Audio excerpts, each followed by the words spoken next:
Hey, how's it going, guys? Mr. Boss for the win here, and in today's GTA 5 video, we're going to be talking about how in 2022, Grand Theft Auto Online no longer makes sense.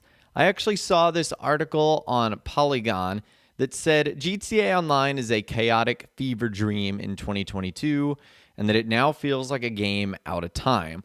So obviously, this is going to be a very discussion-heavy video, so I would love to hear your comments in those comments down below. Or you can reach out to me on my Facebook page where you can send messages, photos, videos, and more. So the article starts off by saying, in Grand Theft Auto Online, Rockstar has built an elaborate theme park around the fantasy of being an unchained rich criminal. Players can pull off daring heists in heavily guarded casinos, and on private islands rich with cocaine and gold, they can buy expensive sports cars and race them on Hot Wheels-style tracks. They can also hang out with Dr. Dre. It's a picture of avarice, wealth, and stability that feels downright surreal in 2022. The article goes on to say, on a purely technical level, GTA Online still looks great. And with the tools like the flying Oppressor motorbike and the nuclear-powered Kosatka submarine, Rockstar is able to keep players focused on new content over the old.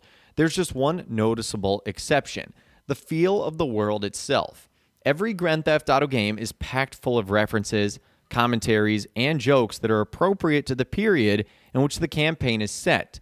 But while Grand Theft Auto 5's single-player story remains comfortably wedged in the 2010s, GTA Online clumsily marches forward.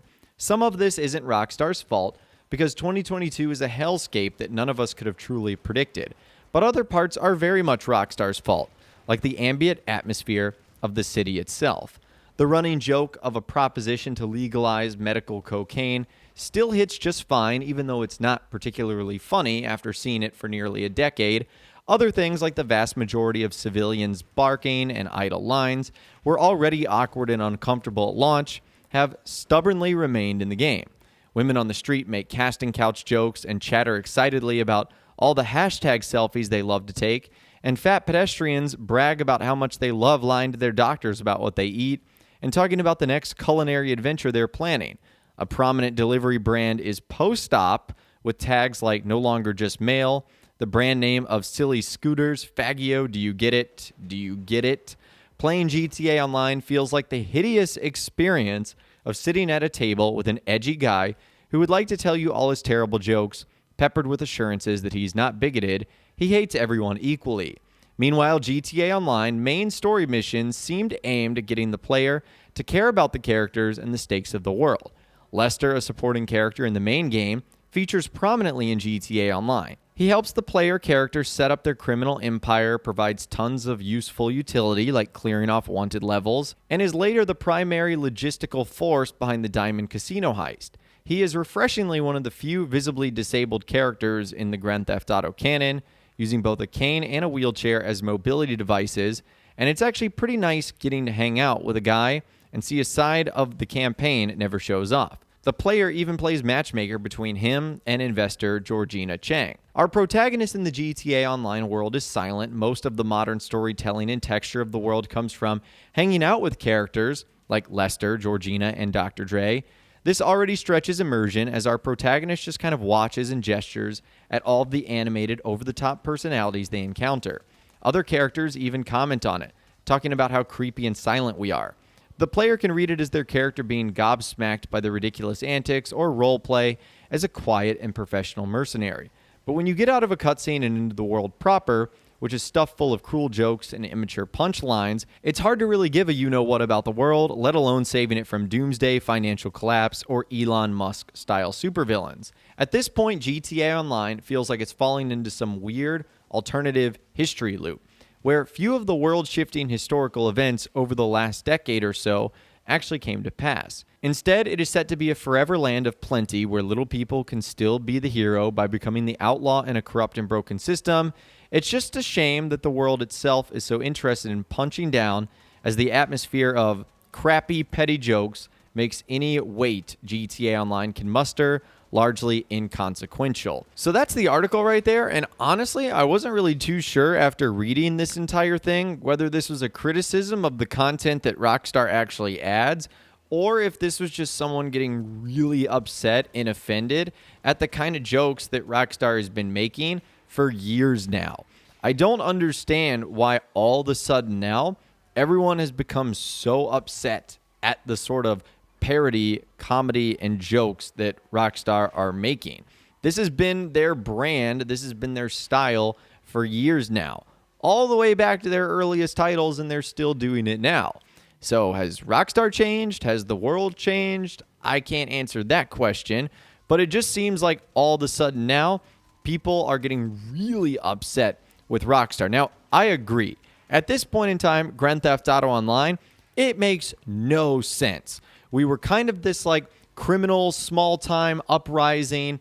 Now we're dealing with the likes of Dr. Dre, and we're like flying to private islands. Like all of this just took off really quickly. Now, a lot of that is just due to the fact that Rockstar wants to continue creating cool content for online and keeping it fresh.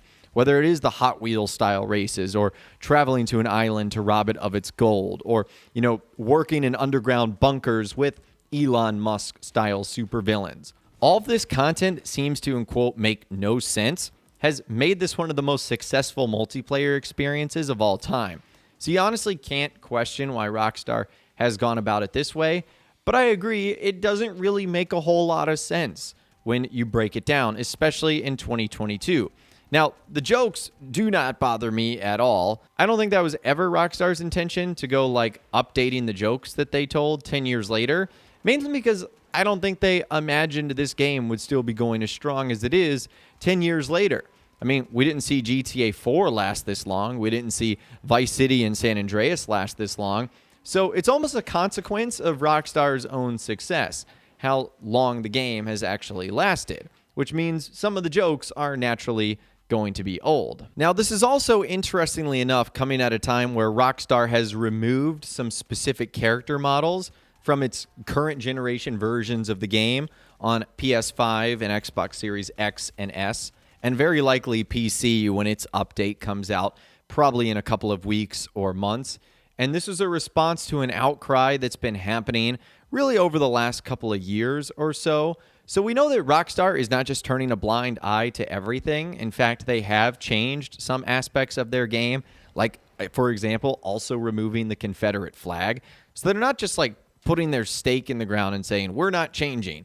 They've done so in the past, but I don't think they need to just completely wipe everything out of the game. And GTA Online still makes sense in 2022. It's just kind of a confusing, hot mess. So once again, I'd love to hear from you guys in those comments down below. I know this is, again, going to be a very discussion-heavy video. Let me know what you think of GTA Online in 2022. Are you still enjoying it? Are you not enjoying it? Are you confused by it? If you guys did go to enjoy this video, though, a like rating would, of course, be awesome. And be sure to subscribe to my YouTube channel if you are new. You want to stay up to date on all the latest GTA and all the Rockstar Games videos that I'll be doing here on my channel.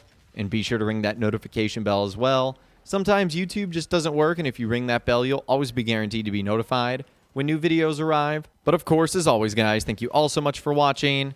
Take care, and I'll see you guys in the next video.